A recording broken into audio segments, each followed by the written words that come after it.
All right. So welcome to Trauma Sensitive Schools, Shifting to Partnership in Education and Society. I'm Sara Saltee. I'm the Director of Leadership and Learning Programs at the Center for Partnership Studies. We're delighted to be hosting this webinar and so pleased to be bringing you this incredibly valuable content that we want to share with you today. We have actually been planning this webinar for many months now. And then when this pandemic upended so many of our lives and plans, we did some rapid adjusting, as everyone on this call can relate to. And 2 weeks ago, we offered a version of a webinar on trauma-sensitive schools that was specifically focused on COVID-19 response. If you didn't catch that and would like to, we want to assure you that we'll send a link to the replay of that earlier webinar in your follow-up materials that will come to you by email after the webinar today. So, and if you did join us for that, welcome back. We're so happy you could join us again. Today, we're bringing you something a little closer to the webinar that we originally planned, but with slight adaptations to acknowledge and validate the experiences we're all having in this very particular historical moment. I want to, before I bring in our panelists today, do a few gratitudes. We want to thank Jason Campbell, who brought us all this, brought the Center for Partnership Studies together with our speaker, Mary, today, who then introduced us to Khayree. So thank you, Jason, for your partnership and support of the Center for Partnership Studies. And a big thank you to Anne Amberg, who you will meet in the chat box today. Anne is also part of the Center for Partnership Studies team. She's largely responsible for promoting and getting the word out about these webinars, and she is just a wonderful presence in the chat to answer your questions and share resources with you as we go today. So welcome and thank you to Anne. We also want to thank our co-sponsors. These are all organizations that have helped to get the word out about this webinar and who have been wonderful partners to us in supporting the effort to have you all know that this was happening. And if you are here because one of them sent you, please thank them for supporting this. So we want to thank Delaware Changing Lives, Gift Global, Youth Learning Institute Think Shops, the SUNY Oswego Teacher Opportunity Corps, Bree Mathers and her wonderful organization Love the Skin You're In, Rainbow Lavina Healing Arts, and Crystal Gypsy Designs. Thank you all for your support of this webinar. I now want to welcome and bring in introduce you to our three wonderful panelists that we're so honored to be sharing space with today. First, I want to introduce Dr. Mary, who is coordinator of trauma-informed schools for the 169 school Metro Nashville Public School District. She is working at the district level to raise awareness of childhood and intergenerational trauma, using a collective impact framework to promote system-wide changes and implementation of school-wide trauma-sensitive practices. We are also joined by Khayree Bey, who is a teacher in the Colonial School District in Delaware. He was 2019 SHAPE Delaware's Health Teacher of the Year, and he's implementing an equity-based trauma-informed approach in his classroom based on the art of mindfulness, comedic yoga, and other self-care practices. And Khayree is also teaching other teachers, community, and staff to do the same. He serves on Colonial School District Educators of Color Committee, which focuses on equity and underrepresented populations in teaching by recruiting, assisting, and maintaining educators of color. So welcome, Khayree. And we also have with us Dr. Riane Eisler. Riane is an internationally known systems scientist, an attorney working for the human rights of women and children, and author of groundbreaking books such as The Chalice and the Blade, Our History, Our Future, The Real Wealth of Nations, Creating a Caring Economics, and most recently, Nurturing Our Humanity, How Domination and Partnership Shape Our Brains, Our Lives, and Our Future. Riane is the founder and president of the Center for Partnership Studies, which is dedicated to research and education on social and economic transformation. She's co-founder of CPS's Caring Economy campaign, which she'll speak a little bit about today, and with Nobel Peace Laureate Betty Williams of the Spiritual Alliance to Stop Intimate Violence, or SAVE. She is also editor-in-chief of the Interdisciplinary Journal of Partnership Studies, an online peer-reviewed journal housed at the University of Minnesota that was inspired by Dr. Eisler's work. So welcome to you as well, Riane. So our format today is that we will have presentations by each of our three panelists, followed by as much time as we can muster for questions from our attendees. So as you're listening today, if questions come to mind, please use your chat box to share them at any time, and we'll sort of collect those up and bring them forward during that question and discussion time. But we thought we would start today, before we dive into Riane's presentation. I want to hand it over to Khayree to lead us in a moment of mindfulness to help us all sort of settle in and become present here together. So take it away, Khayree. Thank you. Thank you. Sorry, I just gotta, it's like, I do this every day in class. It's kind of odd that I haven't done it in a while with my students. I've been doing a lot of virtual. So this is kind of new, but I enjoy sharing the practice. And I'm going to combine two different practices. We're going to do the letting go breath with a calming breath. So just as I did before, I'm going to kind of get you to abdominally breathe. So I want you to stick your hand on your belly. I want you to sit up straight, aligning your head, neck, and spine. I'm going to guide you through 3 deep abdominal breaths using my little breathing ball that I use with my students. So as you inhale, I want you to push your belly out. And when you exhale, I want you to push your belly button to your spine. We're going to do that 3 times. So I want you to inhale, exhale, inhale, exhale. One more time with me. Inhale, exhale. Now that we're breathing correctly, again, I want you to make sure your feet are grounded. You're sitting comfortably. If you are comfortable, I want you to close your eyes. If not, stare at something that's not moving on the ground. Lower your gaze. When you inhale, I want you to inhale through your nose and exhale out your mouth as if you are sighing. Make it so that you can hear it. Make it audible. So we're going to start at the sound of the bell, and I will guide you through. Inhale. Exhale.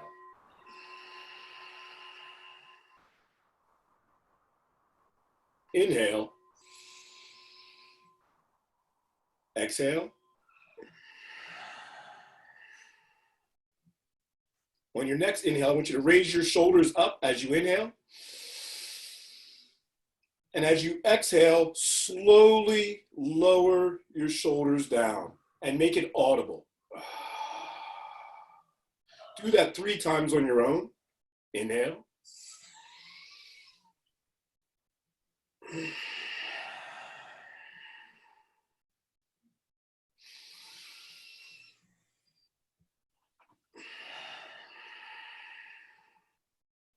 One more time.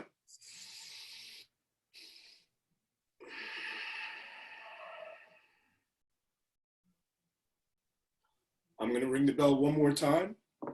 Actually, I'm going to ring it 3 times. On the 3rd time, I want you to open your eyes and bring yourself back to the moment.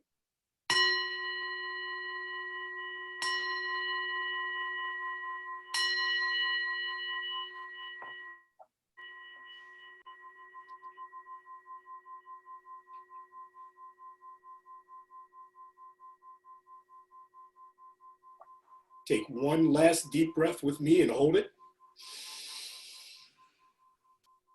And sigh it out. I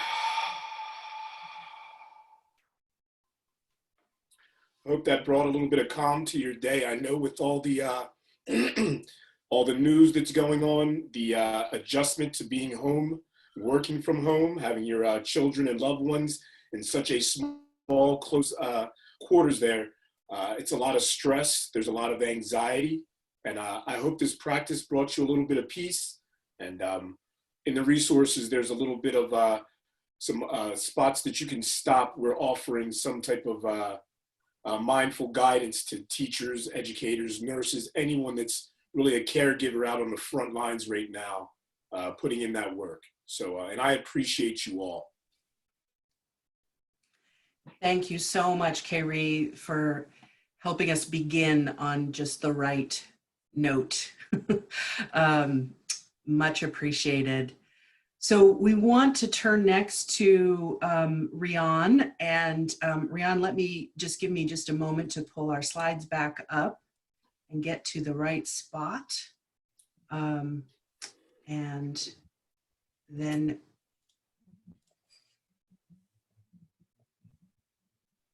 there we go. So whenever you're ready, let me just make sure you're the featured. Yeah, I still see you talking, not me. So I don't know what the problem is there. We're going to spotlight the video. There you go. Am. Hello.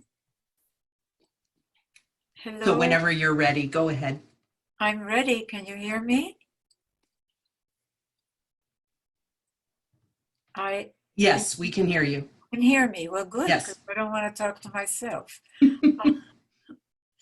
I want to welcome all of you again at this time, and I hope you're all taking good care of yourselves and your loved ones in this time of crisis, of really unprecedented crisis that is causing so much suffering and yes, trauma, which, as you know, will be our subject following the webinar that we did 2 weeks ago.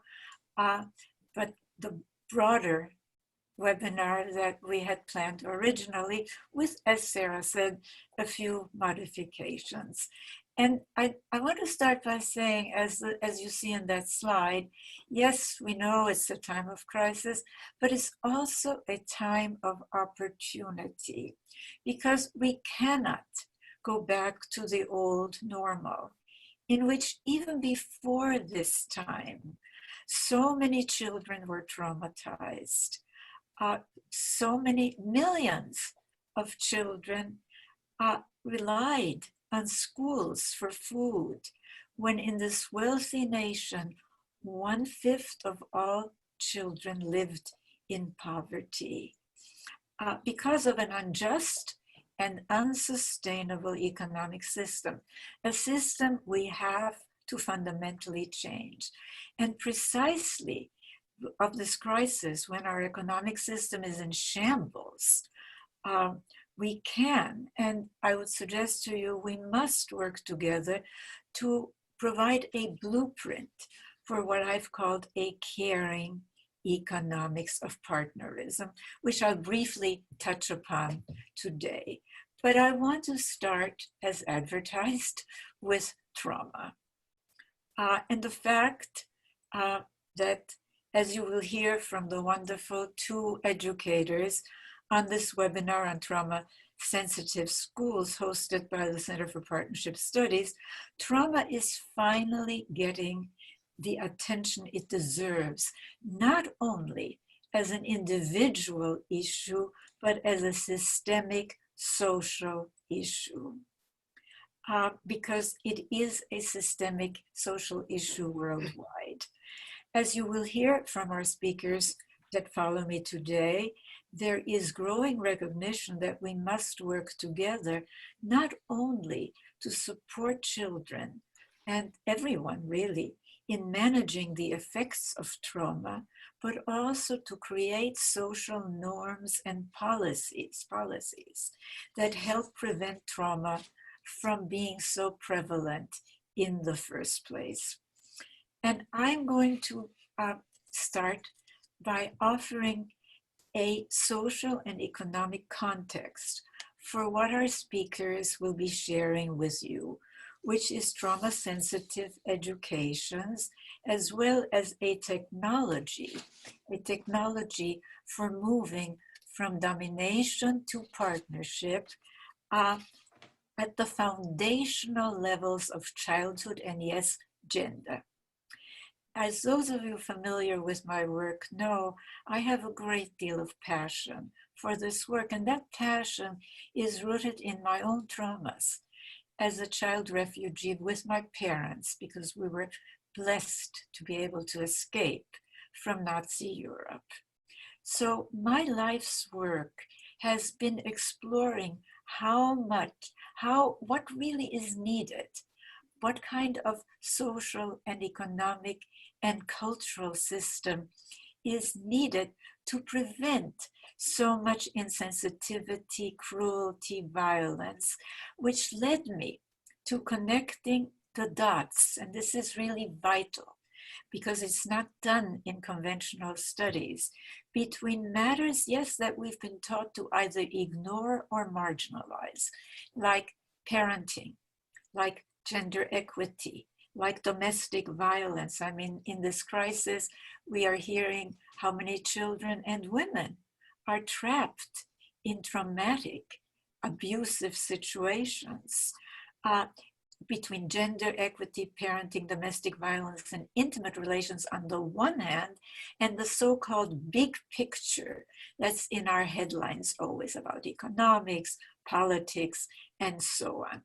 Because my multidisciplinary research, and it's research that draws on systems analyses, studies of complex living systems from nonlinear dynamics, and what it reveals are two underlying social configurations which we really need to understand if we are to move forward: the partnership system and the domination system. And because it's the tension between these two social configurations, these social systems, and not, as we're constantly told, between right, left, religious, secular, Eastern, Western, that's the real struggle for our future. Because consider, there have been unjust, unsustainable systems in all these conventional categories.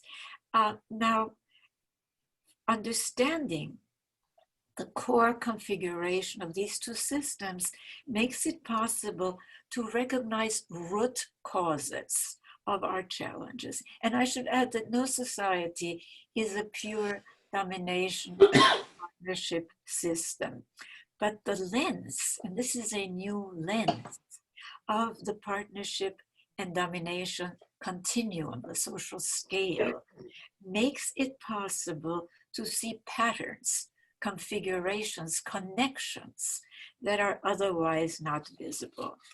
But most important, and I want to emphasize this, the partnership system provides a roadmap for the long-term strategies we need.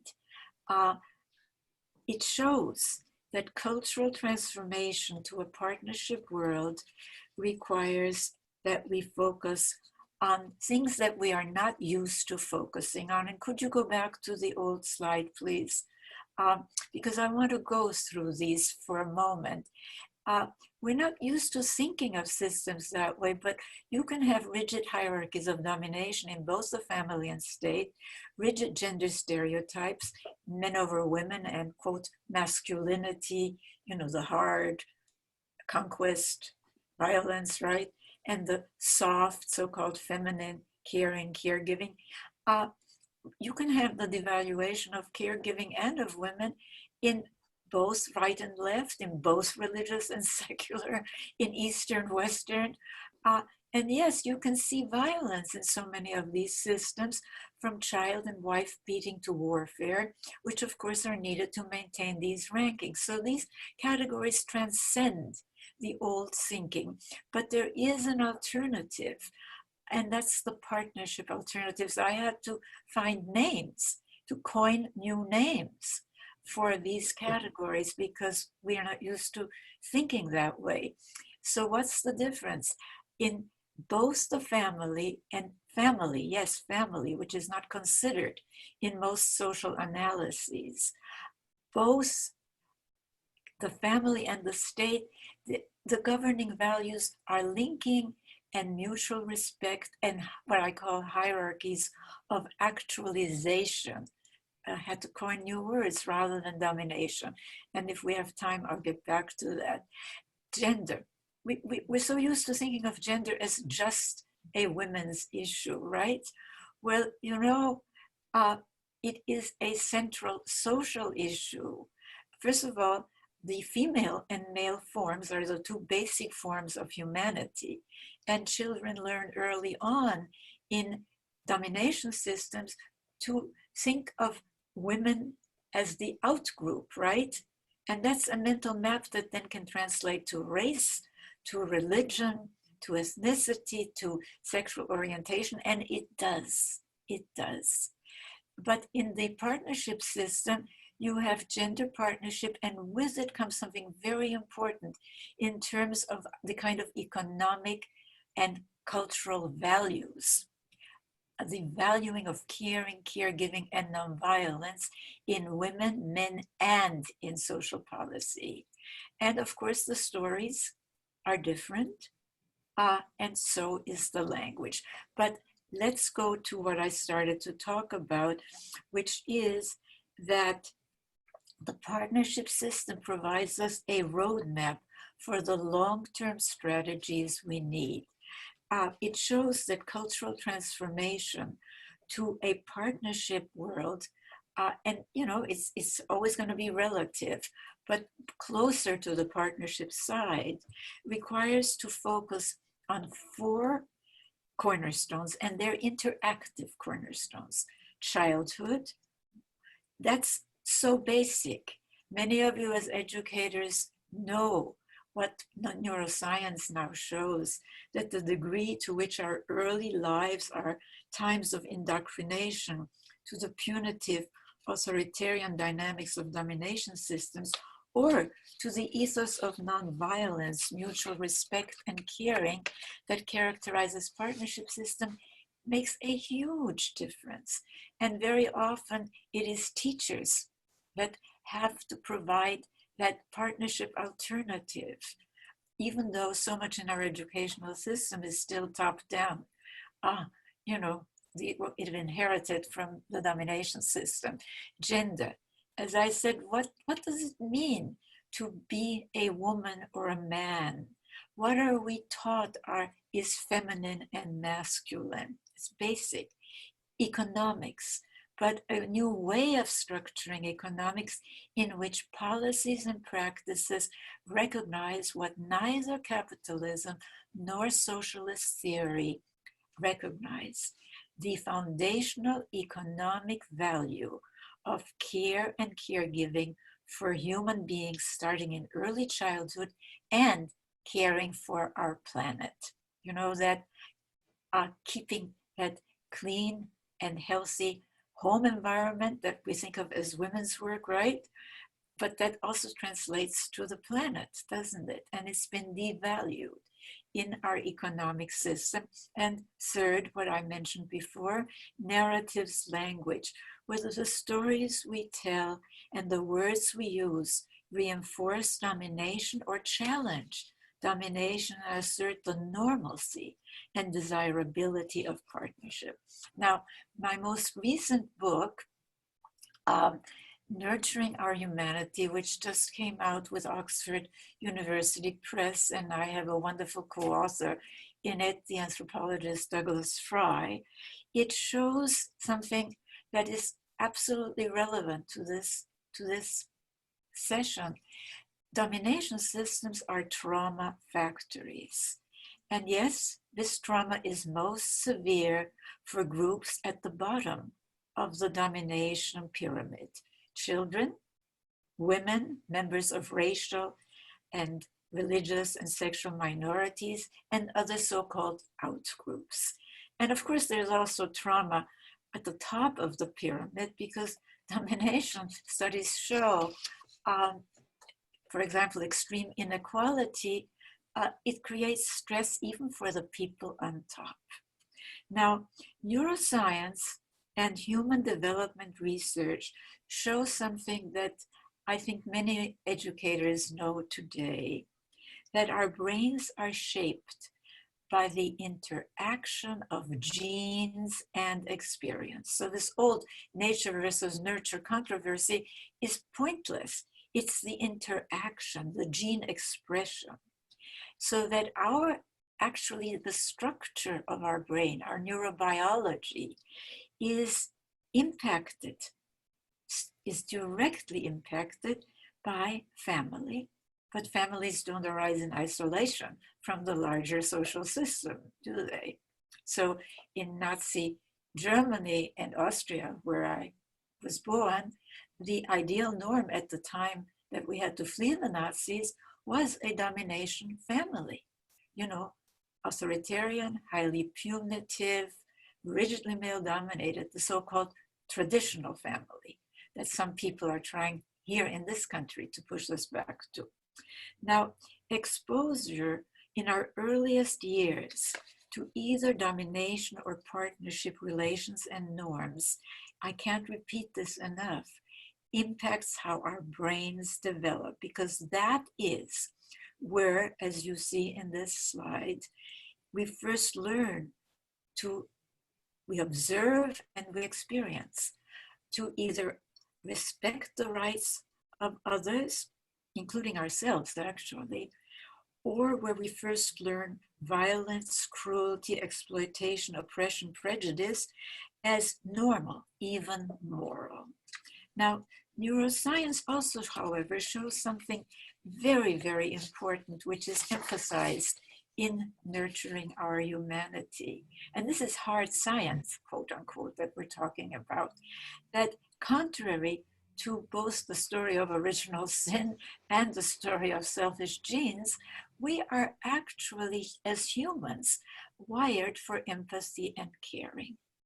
That is, if it is supported rather than inhibited or compartmentalized by culture because of this interaction I've been talking about. So what this means, and I really can't emphasize this enough, trauma is not an individual issue. Trauma is a social issue that cannot be solved on the individual level. At best, we can have palliative add-ons. But to prevent so much trauma, because look, I mean, children, families, schools, everything is embedded in the larger culture. So to prevent trauma, we have to work at the level of the system as a whole. Now, trauma-sensitive school programs, they've been like the canary in the coal mine. They've highlighted social problems. But to prevent trauma, and this is really what I would like you to keep in mind, we need caring social and economic policies, like family supports like paid sick leave, economic supports for caregivers like caregiver tax credits, social security, for caregiving in families, and other new caring economic inventions. And I should add here that if you really think about it, had we had a caring economic system with these kinds of policies in place, our economy would not now be in the shape it's in. It would be far more resilient because people would already have in place the support they need for food, for shelter, for health care, and yes, for caring, for care work inside families, as well as giving it the real value that it merits in the market. Now, economic supports for caregivers, like I'm talking about, are possible. And this is the time to have us mobilize ourselves to come together. And one tool that we have provided through the Center for Partnership Studies are new ways of measuring economic health. This is very, very important because, well, we value what we measure and we measure what we value, don't we? And this is why I want to touch on this in closing. Reflecting the current economic systems, both capitalist and socialist, the measure that both use is GDP. But that measure not only includes activities, I mean, it's a crazy measure, it includes activities that actually take and harm life. You know that making cigarettes and the resulting medical bills, funeral bills, they're great for GDP. So are oil spills. I mean, the whole thing is crazy, but while it includes negatives as positives, it fails to give any value because neither Smith nor Marx gave it any value to the contributions of the three life-sustaining economic sectors that I emphasize in my book, The Real Wealth of Nations: the natural economy, the volunteer community economy, and the household economy. I mean, that work is supposed to be done for free. A lot of it is supposed to be, quote, women's work, right? To be done for free under the rigid domination system in a male-controlled households, which is still the case in many parts of the world today.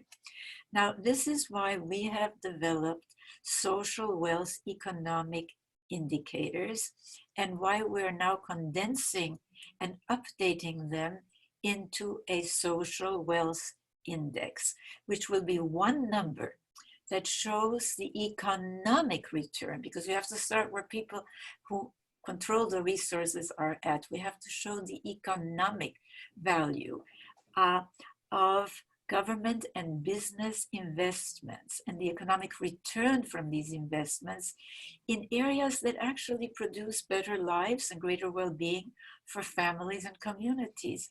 Caring for people, as I said, starting already before birth, but certainly at birth. And you know, we have the highest in this wealthy country maternal mortality rate of any developed nation. It's shameful. And of course, caring for nature. So I want to invite you, all of you, to learn more about this new tool and to promote it. And here is the website for you, centerforpartnership.org. And if you go to programs on the top bar, if you go to Caring Economy, Social Wealth Index, Social Wealth Economic Indicators. Now, look, I want to close by saying we have the power. I mean, cultures, economic systems, they're human creations. We can recreate them so that they're really humane and sustainable. So we can create the systems that support this cultural shift from domination to partnership. We can help each other at this time of crisis, provide each other with grounded hope by showing them that there is a partnership alternative. We can heal from the damage of domination relations. yes, the traumas that they cause. We can practice the skills of caring, empathic relationships, and this is fundamental. We can create systems and policies, which really also an educational policies that foster partnership. And with all of this in mind, I now want to turn it over to Dr. Mary, who's going to tell us about the wonderful district-wide model approach to trauma-sensitive education she is pioneering in Tennessee. Mary.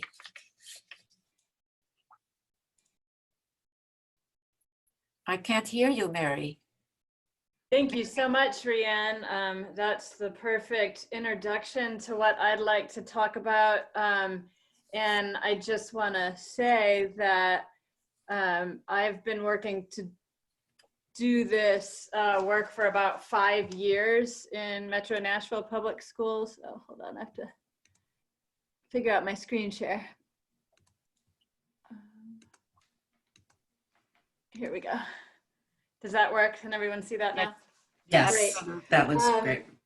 So we've been working on this approach for about 5 years, the trauma-informed schools model. We're very much pioneering, and Khayree as well. This is an emergent movement in the education sector.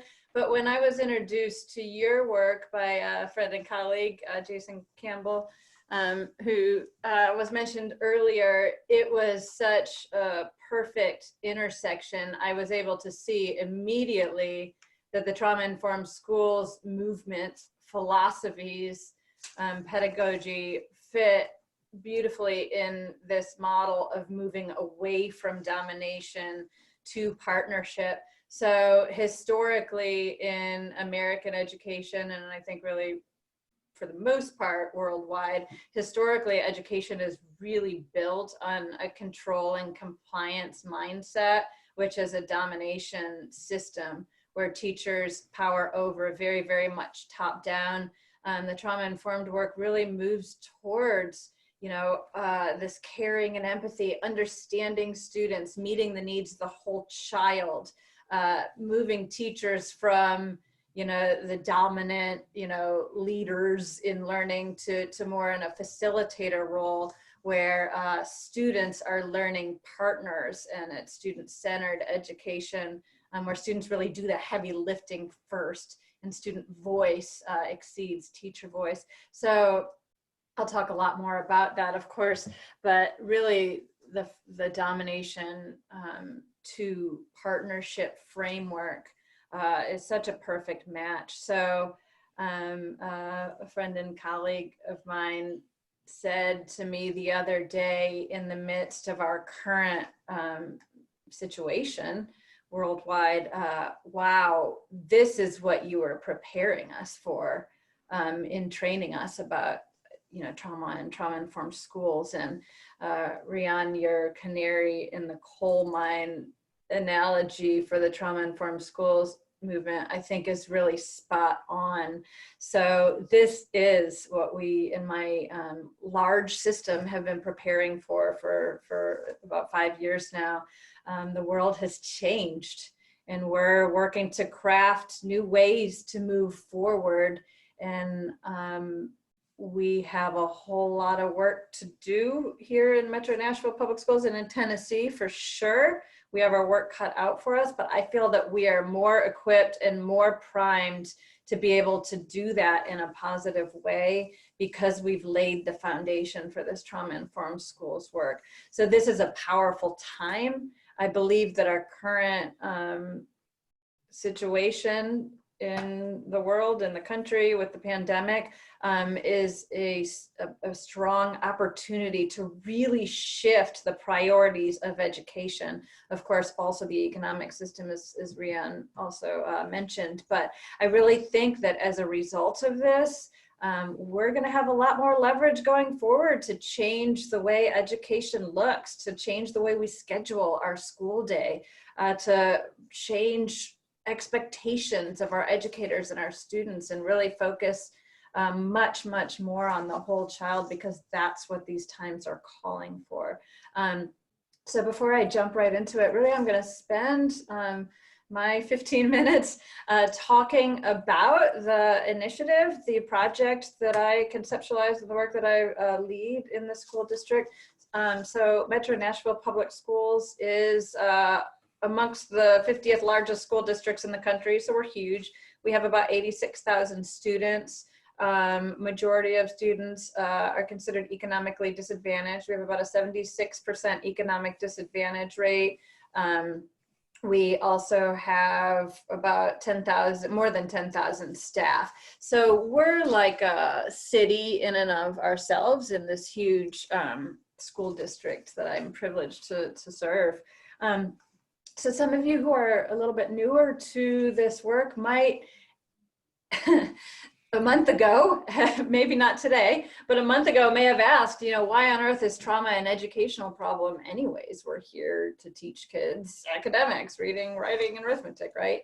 But we do know that childhood adversity or adverse childhood experiences, you see the acronym ACEs on my slide. We know that these things are highly prevalent. Riane spoke a little bit to that.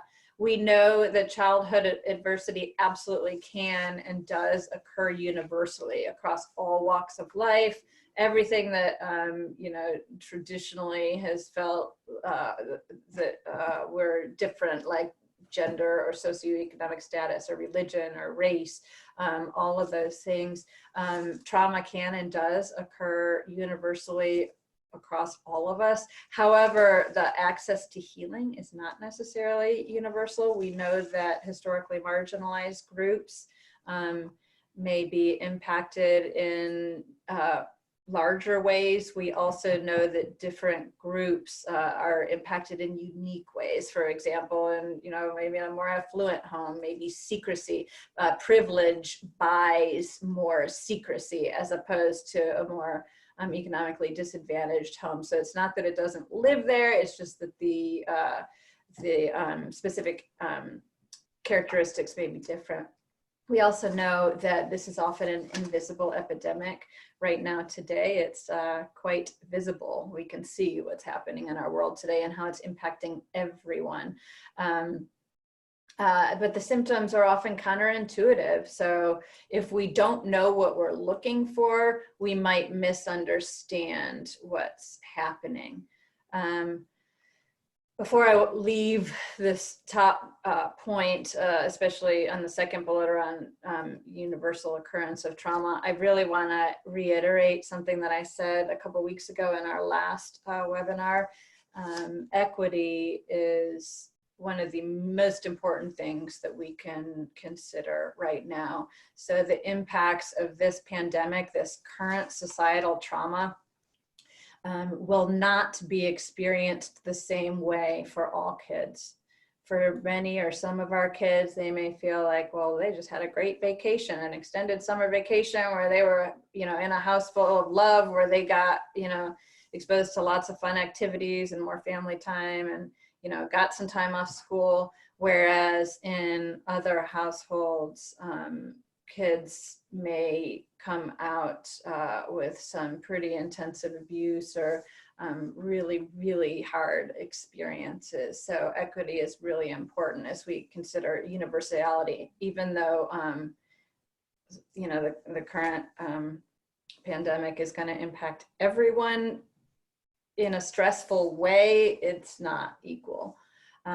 So what we really operate on is the premise on the bottom of this slide. So we know that educators spend a tremendous amount of time with kids. We spend more than 15,000 hours with kids from kindergarten through 12th grade, sometimes more time than their parents because they're sleeping at home.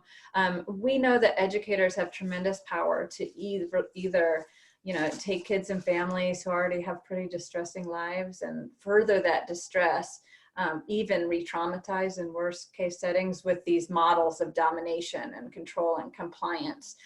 Or the reason we do this work is that educators also have tremendous power to buffer the impacts of trauma, to mitigate stress, to cultivate healthy development and promote resilience and post-traumatic growth in their students.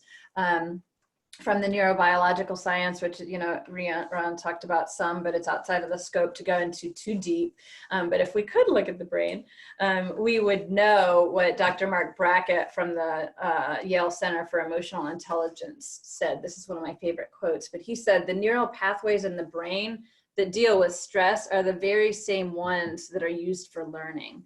So if we as a country want our kids to achieve more academically, we can't do this if they're not emotionally healthy. So in the emergent school-based research around trauma, we do know that in comparison to students with 0 known adverse childhood experiences, kids with 3 or more are at least 3 times more likely to experience academic failure, 5 times more likely to have significant attendance problems, 6 times more likely to have significant school behavior discipline concerns, and 4 times more likely to have somatic health complaints like my belly hurts or my head hurts that can't otherwise to be explained by a medical diagnosis. And the fact of the matter is that their belly does hurt and their head does hurt, and the underlying root cause is stress. So there's so much we can do in the school setting to really mitigate that. So this is one of my favorite ways to talk about, you know, theoretically, to talk about what it means to be a trauma-informed school from the Attachment and Trauma Network. So first and foremost, there has to be shared awareness between all stakeholders involved. Educators work to find this understanding with parents, and students themselves. But trauma-informed schools really focus on these 4 things. And the first is fostering a sense of safety, a felt sense of safety for all stakeholders in that building. And I'm not just referring to physical safety, I'm also talking about emotional safety, behavioral safety if behavioral mistakes occur, academic safety, you know, fear of, you know, not being perfect and that kind of stuff. The second one is connection. So all stakeholders feel this sense of connection, and our school environments become relationship rich. Positive relationships are a huge focus. The third one that's often missed in traditional, almost always missed really in traditional school practices, which Khayree will talk a lot about as well, is staying regulated. So explicitly creating a context in which all kids and teachers, adults, learn how to stay regulated. They have time to practice those things, time to use those things on the spot as needed, and we're teaching and practicing explicit strategies. And then of course, learning. Of course, we focus on learning. So before I go into our project, which I'll just overview very quickly, I want to really talk about the power of collective impact. So something that's really unique that we're doing here in Metro Nashville schools in comparison to the fantastic work that's going on in many, many other individual schools around the country, we're really, I really designed this initiative to promote widespread organizational change. So what we're talking about here is not just shifting one classroom or not just shifting one individual school, but shifting an entire city-sized school district, shifting the entire system so that all 169 schools have partnership-oriented culture and climate. So in order to do this, we really have to leverage the power of collective impact. So collective impact is traditionally defined as multiple sectors, multiple stakeholders from different sectors coming together towards a common goal to solve a highly complex societal problem. So the framework that Riane was talking about with the economic system, with other sectors in addition to education, is completely relevant here. But given the fact that we're such a huge school district, and because I was engaged in community level multi-sector collective impact work, it was a no-brainer to me in kind of designing this work. That in a school district, there are multiple angles, right? A wide variety of professionals. And if we can get all the different professionals, teachers, principals, bus drivers, cafeteria staff, school counselors, you know, myriad, to make small shifts in the way they go about their day-to-day work, then we're really moving the needle. So we work very intentionally with a wide range of departments, teams, community organizations within the district to really affect greater change and also sustainable change. So my team, the Metro Nashville Public Schools Trauma-Informed Schools team, there is me as the coordinator, and I do have 6 trauma-informed specialists, but by no means are we doing this work alone. As I just said, we're trying to do this work in partnership with, you know, more than 10,000 other staff and 86,000 kids and, you know, countless family members. But we do operate with 3 primary goals. So I'll talk through each of these things quickly as kind of the meat of my presentation. So the first goal is that we're promoting widespread organizational change through widespread awareness. So we do a whole lot of training. We have readily available, readily accessible training for every school in the district, also community stakeholders. Basically anyone who asks, you know, we work with agencies, we work with universities, as well as each of our schools. The second thing, major goal, is that we support trauma-informed school culture shifts and implementation of these trauma-informed practices at schools throughout the district. We do hone in a little bit of a more intensive way on a select group of focus schools as well.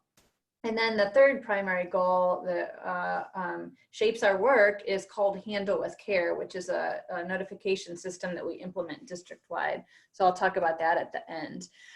But around our training, basically we provide extensive training about healthy brain development, what all kids need to be healthy and whole, and then the impacts of toxic stress and trauma and how it can derail school success and lifelong health and wellness. So that's kind of our foundational training. You've got to understand the why first. And then the bulk of our training is around trauma-informed school practices. So I'll talk a little bit more about what those practices look like shortly. But right now, some of our really hot trainings are trauma-informed de-escalation, teacher self-care and wellness is a huge one. We've also been doing a whole lot of training with students. So we help facilitate a lot of like student wellness days, teaching some of the mindfulness practices that Khayree has exposed us to. But over the past 5 years, I've used a train the trainer model where we've got over 75 trainers in the district that help us. Of course, we do a ton of the training ourselves, but just numbers, you know, I'll kind of weave in some outputs and outcomes as I talk. We've trained over 15,000 folks. That number is probably closer to 17,000 now. I have to update the slide. About 11,000 of them are whole school faculties and staff. And like I said, we engage a whole lot of community stakeholders as well. So around the trauma-informed practices, I mentioned a couple examples, but the types of things we're really looking to see implemented at our buildings. The first, it can be framed in these 6 practices on this slide, which comprise kind of a framework that I've created. If you're an educator in a school, if you worked on these 6 things for say the next 3 years, you'd be well on the way to the process of becoming trauma informed. I wouldn't necessarily recommend jumping in with all 6 at once. You can pick 2 or 3 that resonate with you and then over time build.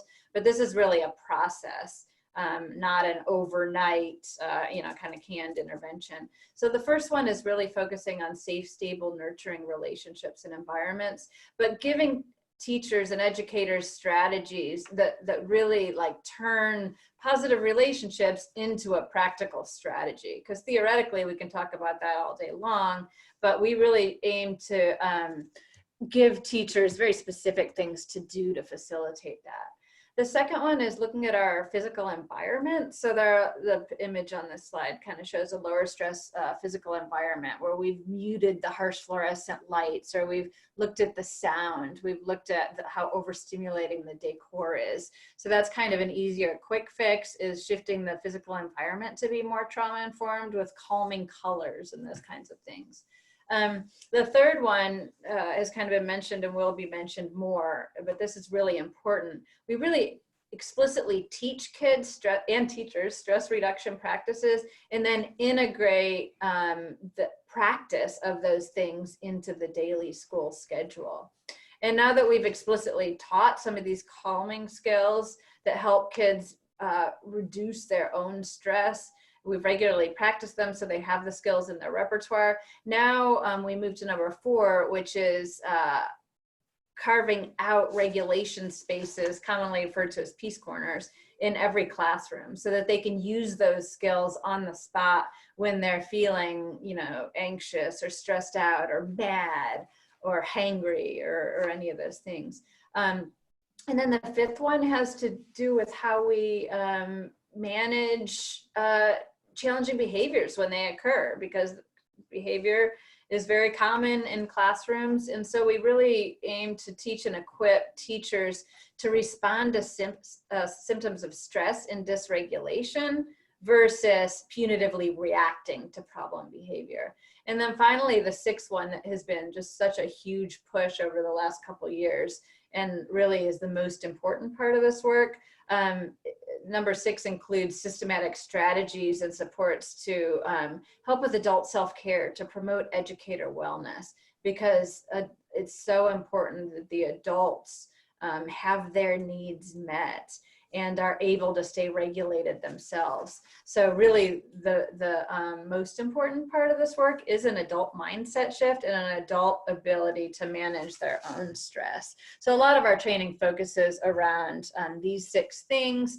And then we work really hard to support implementation of these things in our schools. So my 6 specialists and I, we offer, you know, on-site consultation and technical support. So we're there to meet individually with teachers to help with their individualized needs for themselves and their students.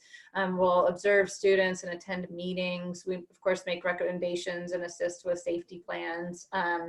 We model a lot of implementation of interventions with teachers, and we really focus on helping teachers feel supported when we're going about any of this consultation.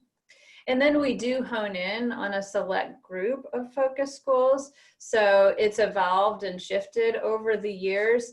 We started out with a highly intensive pilot school. This current year, we have about 20 schools who are committed to ongoing training and professional development, but also school-wide implementation of 1 or 2 trauma-informed school practices. So the first one of those is peace corners in every classroom, right? So it's not just one classroom, but class-wide, school-wide. And then the second one is this twice daily stress reduction practices integrated into the daily schedule. Again, not just in one classroom, but school-wide. So that this becomes common language in all schools.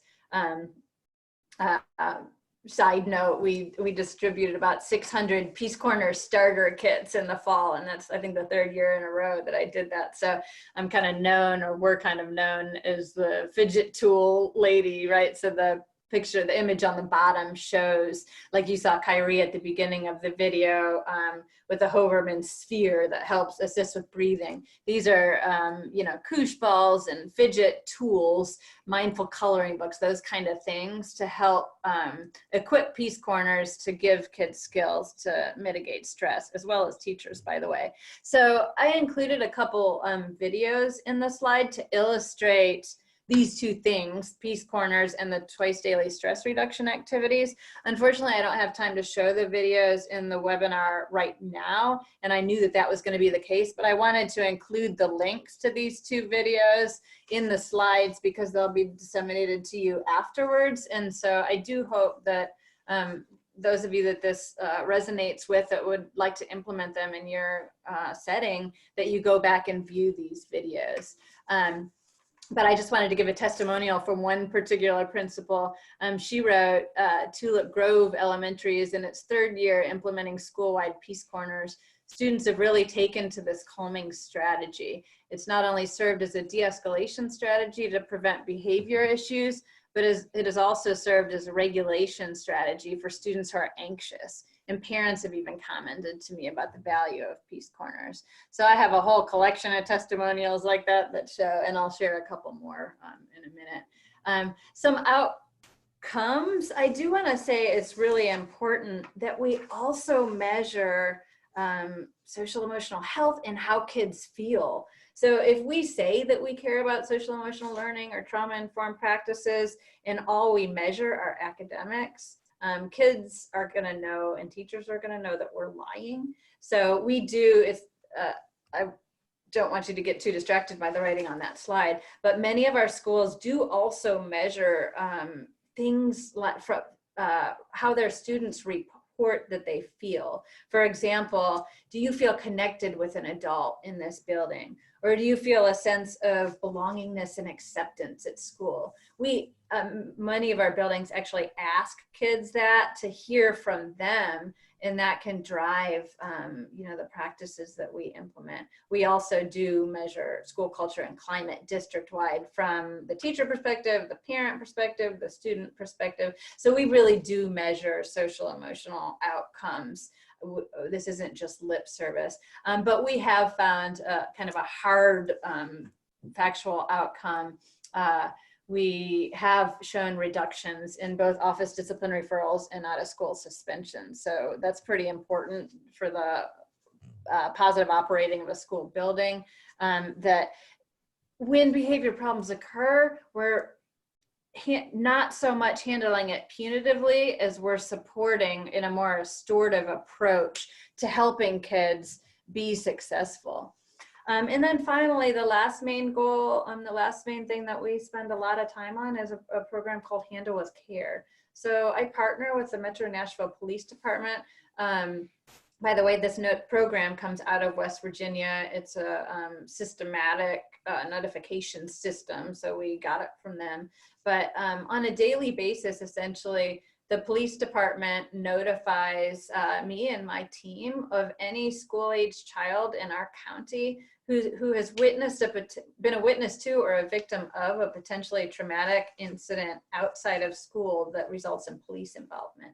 And then in turn, we notify the corresponding school and school staff on a daily basis. We don't give any details about what happened. Actually, I don't even get that information from the police department. We just notify the educators who work with that child in real time, hey, this kid just witnessed or experienced a potentially traumatic thing. Let's handle them with care. And then of course we provide a whole range of suggested ways. We offer consultation and support to help them do that.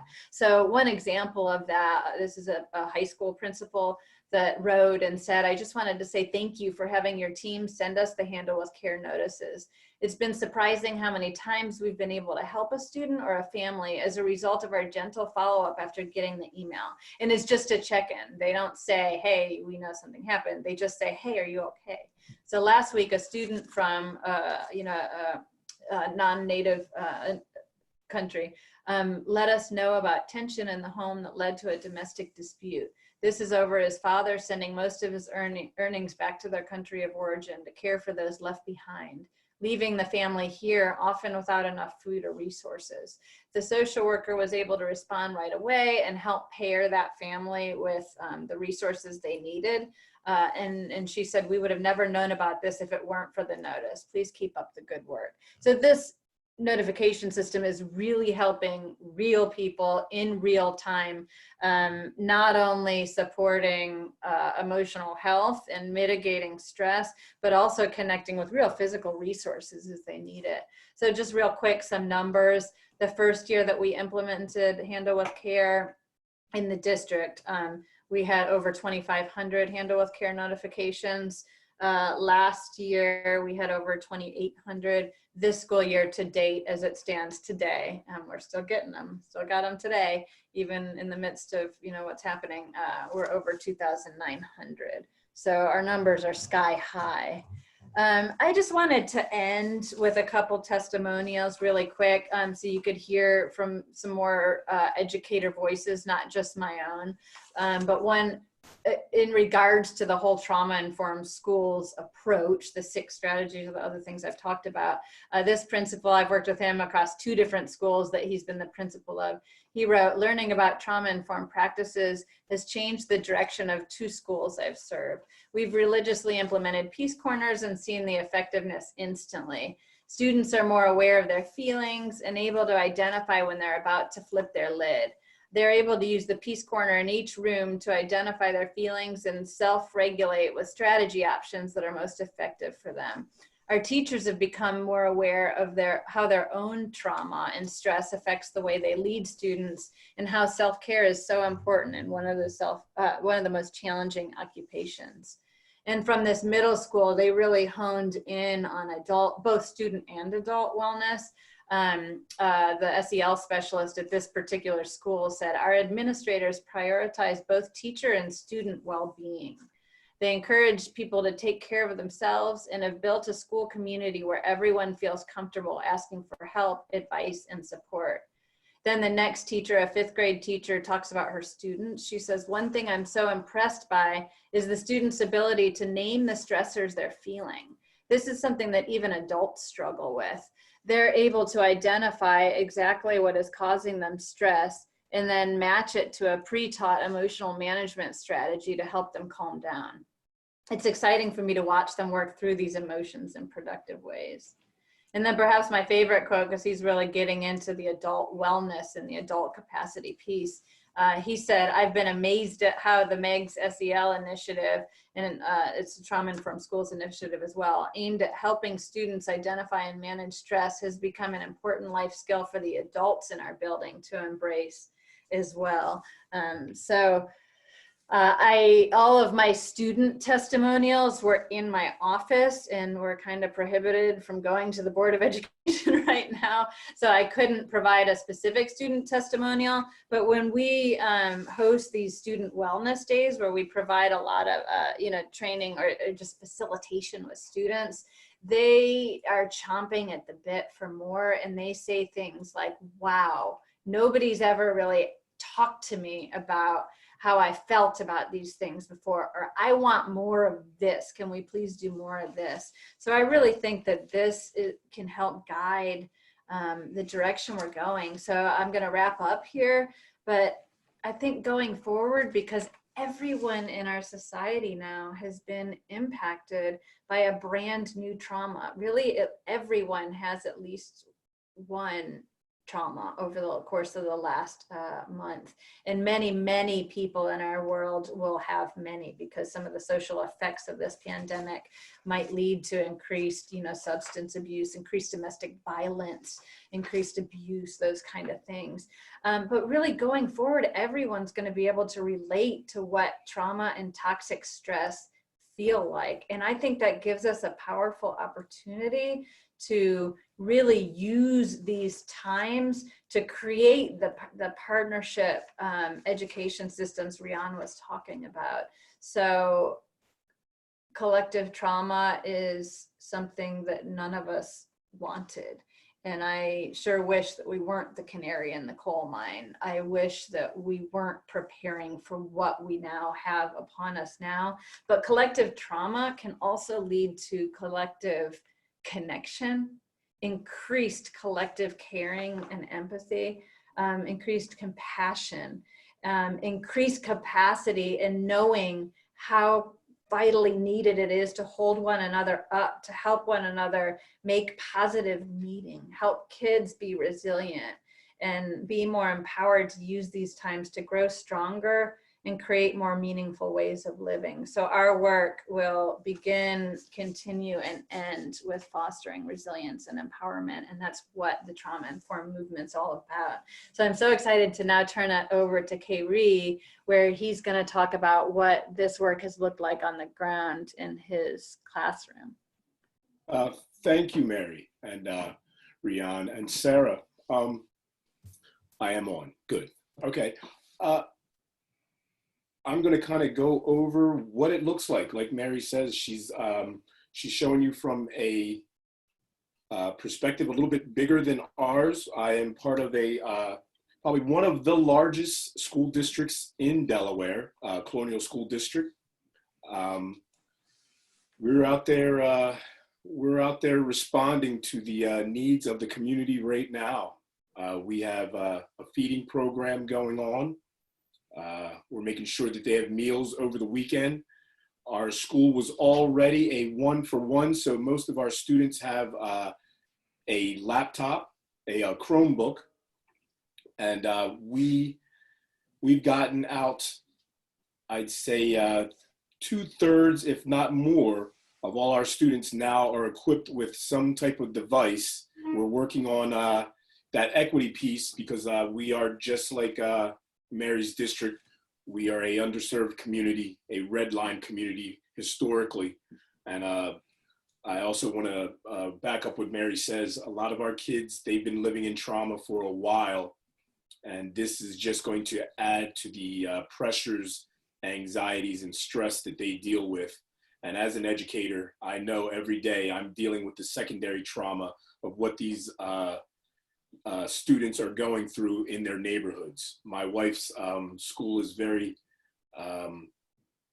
through some tough times too in its neighborhoods with a lot of gun violence and people just in desperate times doing very desperate things. So I also believe that the trauma that's going on is causing the districts, the community, families to lean on our teachers, counselors, the nurses as such that are out there on the front lines doing this.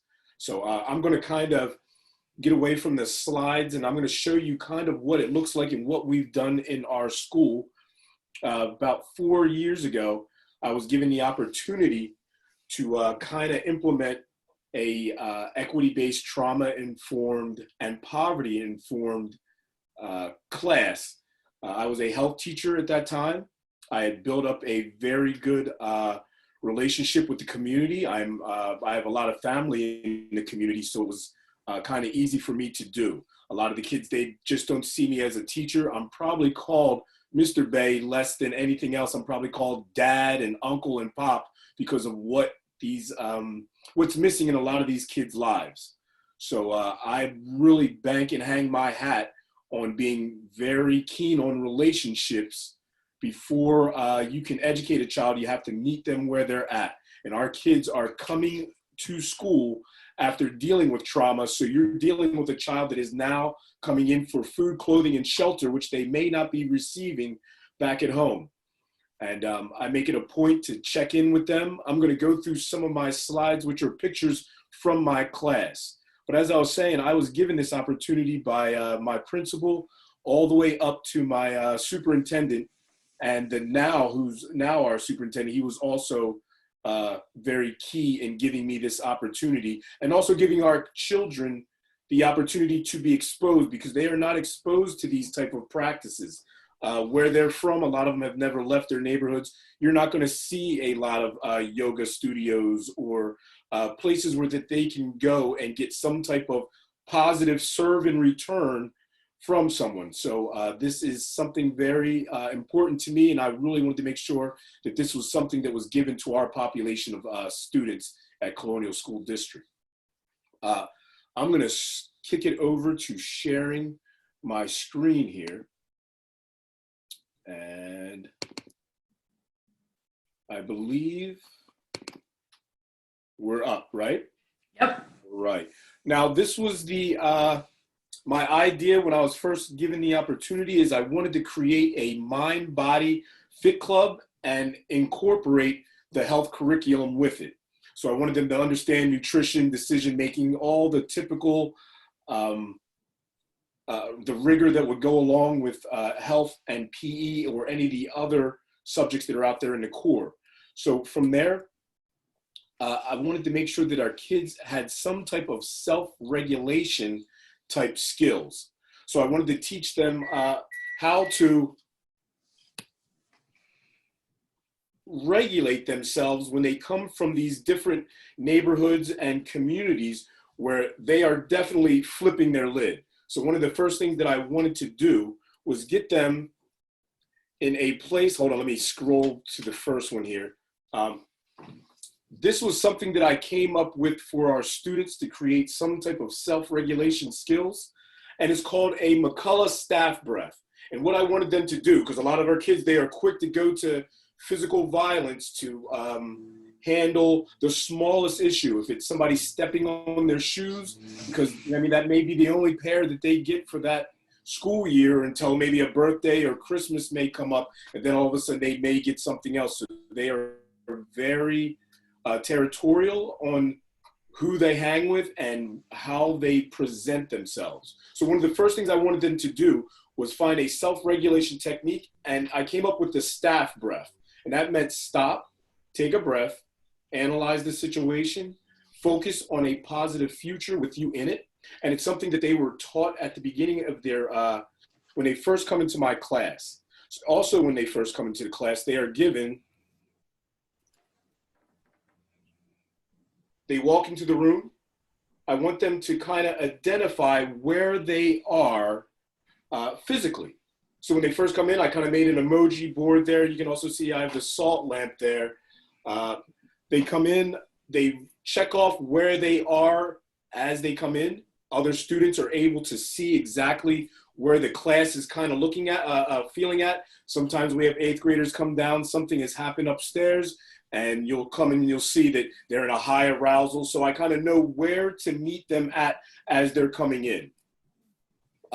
I also wanted to make my room kind of that safe zone that Mary was talking about, where, and let me grab a quick slide. I want to look at her slide right here, where we can, the students, they do not see themselves in these self-regulation or self-care type scenarios.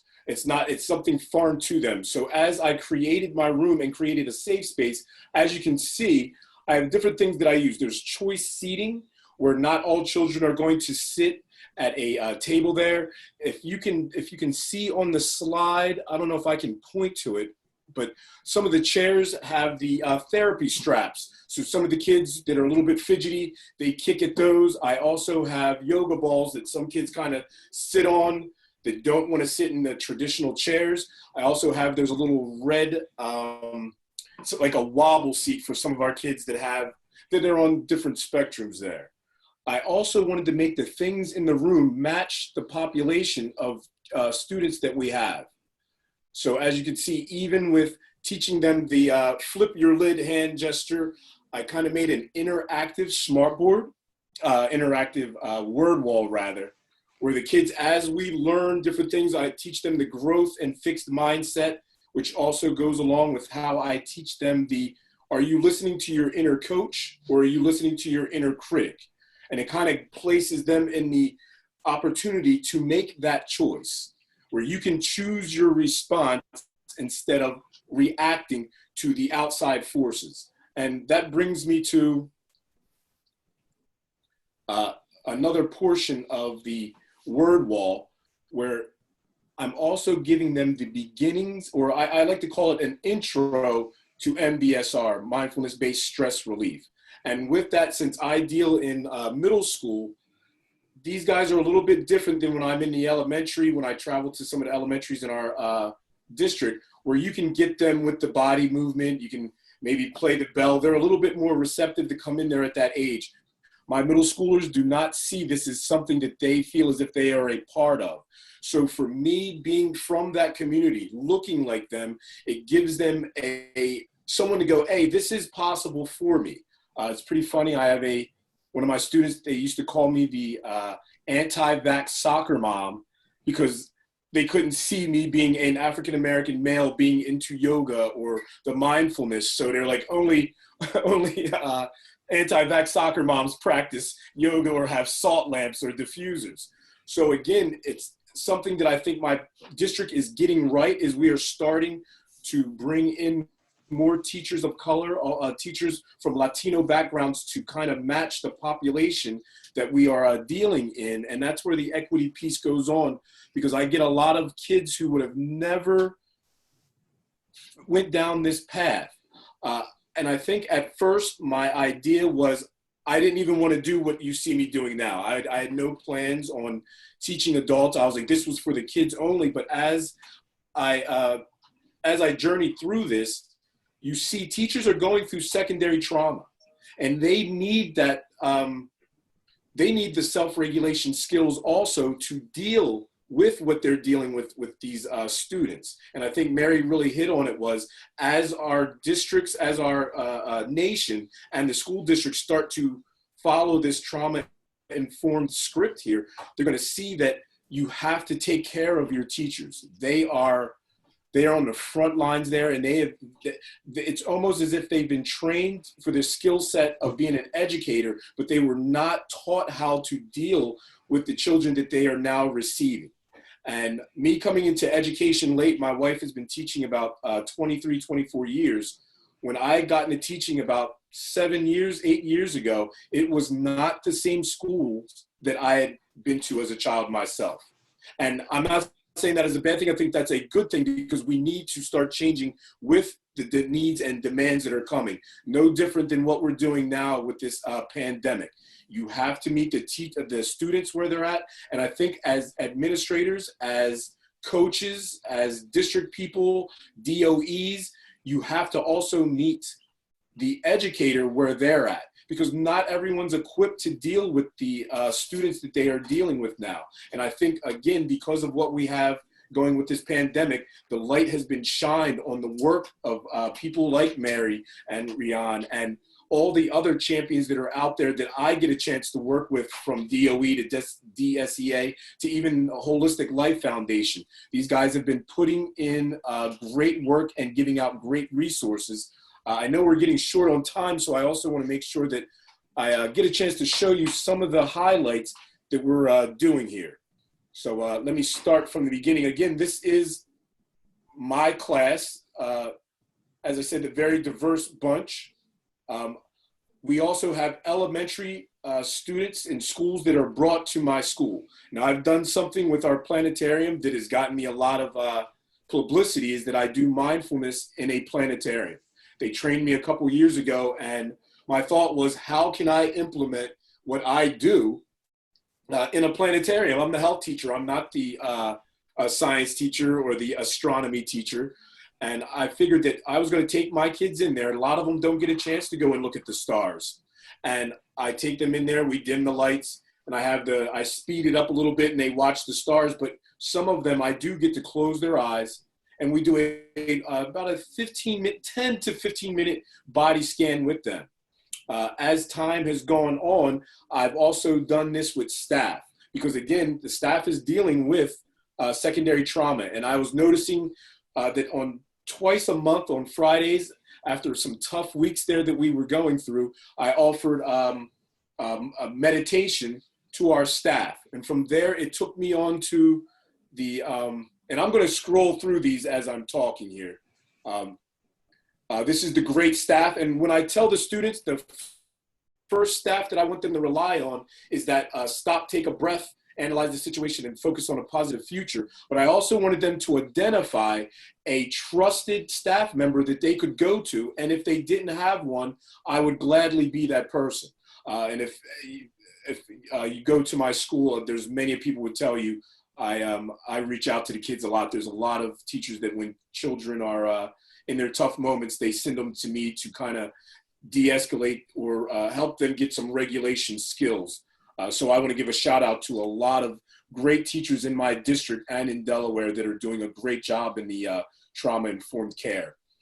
These are some of the other gentlemen. We do a lot of mentoring of some of our tougher kids. This is our gentlemen's club. We have a couple of female teachers that pull in some of our female population that are really dealing in some tough times. And I also reach out to them a lot also. Again, these are pictures from my room. Try to make a safe space. In the back of my room, I have a cool out corner, which we are starting to implement in our school. We are really pushing this year for a responsive classroom. This pandemic that has happened has kind of thrown off our plans, but we have implemented that within our 6th grade as a school, and our numbers as far as referrals, kids being written up, you can definitely see the difference in the numbers. I wish because of the pandemic, I haven't been able to get to my school to get a lot of my resources also.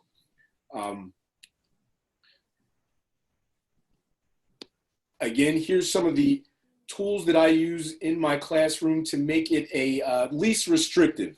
On the right there is a chair that has little mats. I bought these mats at Walmart. They're just greeting mats that you would get at the door. I cut them in half.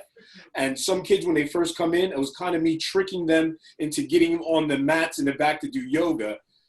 So I would have these mats. They have the little prickly things on the bottom, and our kids kind of take their shoes off and they can get comfortable when they come in my room before we get to our lessons there. And you can see the therapy straps at the bottom.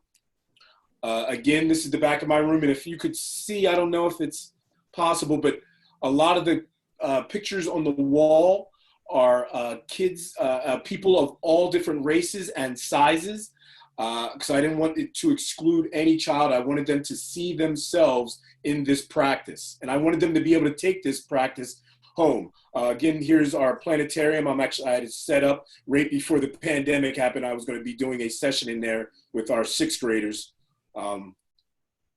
I also use different types of music. This is a mindfulness music mixtape with lo-fi music that goes along to kind of bring a soothing aura to my room as the kids come in. I have my lights set to a certain, a lot of times it's off and it's lit up by natural light. And I also have the diffusers and things going. This is some of my other students from last year when I first started the practice. And this was my 8th grade. I thought I was very skeptical if they were going to participate because they come from a rough background and they do not see this as Riane states. This is not masculine to them. So for me as a former Marine, a kid that grew up getting into trouble as a young man, that they recognized that it was not just for those people, it was also for us. So I wanted them to see themselves in the practice. And again, here's some of my students from last year practicing. I made rock mats to, again, just to do the reflexology, to introduce them to some other forms of self-care. They used to always, one of the things I say when they leave, I always tell them to kick rocks. And then I brought in the rock mats and told them not to kick rocks anymore when they leave my class. But they definitely enjoyed the experience. This is outside of their norm. Here's some more practicing on the rock mats. Going down to the elementary level in my district, once I started doing this, a lot of teachers were like, can you come to the high school and elementaries and do the same things? And we also have the Leach School. We have a lot of children that are severely handicapped. I bring them in and do sessions with them. I did a summer school with them and did a lot of yoga with them one year, just to introduce them to the MBSR type mindset. Again, this was a mother-daughter night where they were introduced. They came in, were able to practice mindfulness with me, and I gave them some self-care practices to take home with them. This was a great opportunity here. We had all of the librarians from across Delaware were brought in by the Deputy District Director. Her name is slipping my mind, Ruth Ann Ryan. She came in one day just to see our schools. They were going to put all of our books on, digitalize our books. And she came into the planetarium and seen what I was doing in there and asked if I could train her staff. And from there, that kind of opened me up to going, I needed to go into the community and not just in the school. So I opened it up to doing PDs for her. From there, moved on to people in the community, different pastors and clergymen and different youth centers, and bringing them in and training them in the neuroscience that I had learned myself through Mary, who came to Delaware last year through Terry Lawler and Deborah Stevens. They really they are big advocates for trauma-informed care. They have really been leaders in getting the different school districts up and running on becoming trauma-informed. I say most are around trauma-aware, trauma-sensitive, getting to trauma-responsive, where they are responding adequately to what's going on there. Again, this is them doing the brain architecture game, which I think is an outstanding opportunity for any school that is trying to implement trauma-informed practices in their districts. And to get into the kind of the equity real quick, because I know we're getting short here. When I first came to the district, I had my former principal, and now she's the assistant superintendent. She had an idea, and myself and a few others have helped her bring this to fruition, where we are really pioneers in spreading equity throughout the district. And we have a lot of support from the community, the school board, and staff in my district. And we are going out there really trying to match what our trainings that we go to. We go to the HBCU meet and greets to bring in some of these young teachers from diverse backgrounds, so that they can get an opportunity to be examples and pillars in the community for these children. And with that, I'm going to kind of bring this to an end. I know we're running short here, and I don't want to go over our time. I wanted to be able to answer some questions. I'm going to also give some resources towards the later on afterwards, so that this can be posted tomorrow for everyone to receive. Again, I truly believe this is an opportunity for us all to change the paradigm that we've been living. And like someone said at the beginning of this webinar, the system that was run before was inadequate at best. And I think if we grasp this opportunity with pioneers that you see on this panel, and there's so many out there that are probably even in the guest list right now that are watching, that are out there doing great work, continue to be that champion for the trauma, poverty-informed equity, because this is exactly what we need at this moment. And I think Mary really hit on it. This is what we've been practicing for a while now. And now it's time to use those tools to bring some peace to everyone. Thank you. Thank you so much, Khayree. Will bring us back now to see all of us together here. We clearly had so much content to share with you. We have used all of our time. And thank you all for your comments and questions in the chat. I think, well, let me check in with Mary and Riane and Khayree. Would you be up for doing some email responses to folks who have shared questions in the chat? Yes. Sure, of course. Okay. Oh, and Riane, you're on mute. I really think that I want to thank Khayree and Mary so much. I also want to thank Sara and Anne for making this possible, and I want to thank all of you for coming. I think somebody suggested that maybe we do another webinar showing some of these things that were talked about in practice. So let's talk about that after this, if you're interested, Khayree and Mary, because I think this is so important. And this is our opportunity, isn't it? It is. So thank you, all of you. So as just a final word, again, thank you to all of our panelists, each of you, the combination of hearing how your genius at each level of this system issue fits together and supports each other is really beautiful and inspiring. So thank you all for that. I want to just say out loud what Anne has been repeating in our chat box, which is that you can expect within a day or two that you will get a link to the recording of this webinar, as well as the link to the recording of the prior webinar that we've referenced from 2 weeks ago, which speaks more specifically to the COVID-19 epidemic. You will also, in that follow-up email, receive the slides that you've seen today, as well as pages of other links and resources that Mary and Khayree have been, and Riane have pulled together and have been kind enough to sort of, Anne has really been instrumental in helping to pull all that together for you. So you'll find all of that in your email inbox coming up as soon as we have an opportunity to put that all together for you.